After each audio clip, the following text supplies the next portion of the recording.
Yun. Magandang hapon mga lods. Ayan. Dahil malapit na yung karga natin ng Katbalugan Samar guys. Tas lap ng Katbalugan Samar. I-flex lang natin yung mga ikakarga natin guys. Ito. Bibiglayin natin sila guys. Black key card. Wala pa silang bitaw. Ayan. Bali yung nakapanrest natin yung black key card din. Yung kulay green na ring. Hindi na siya nakawig guys. Kasi hirapan nata. Ito yung kakarga natin. I-training natin sila guys. Try natin kung makakawi sila. Ayan.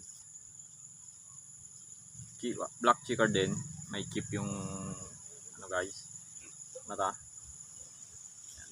Try natin sila kung makakawi. Bali tatlo sila guys. Ito.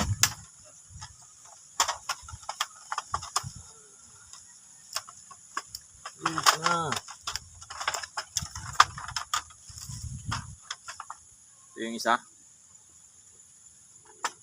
Pearl eye din siya. Ayan guys. Bali wala rin siyang bitaw guys. Ayan. Ibigla din natin sila. Biglayin natin sila kung ng Katbalugan Samar guys.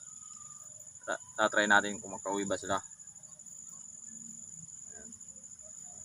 Okay naman yung mga katawan nila guys. Buong buo. Pearl eye. Bali Friday ang kargaan guys. At ito yung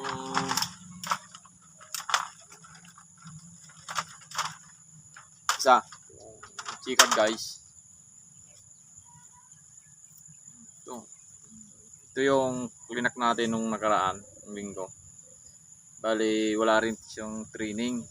Binigla natin siya ng San Isidro Samar. At yun, nakauwi din siya. Bali nakapuling siya ng 30. 1,000 pa sana yung speed niya guys. Hindi tayo agad nakababa ng bangka kasi kakarating lang din namin nung araw ng linggo na yon. Hindi natin agad siya na-i-clock. Kaya nag-speed lang siya ng 800 plus. Kung na-i-clock din sana natin ng maaga, mga 1,000 pa sana. Yun, abangan natin sila sa linggo guys. At sana makauwi silang lahat ng tatlong to. Yan lang, ito na natin puputulin yung video natin guys. Magandang hapon.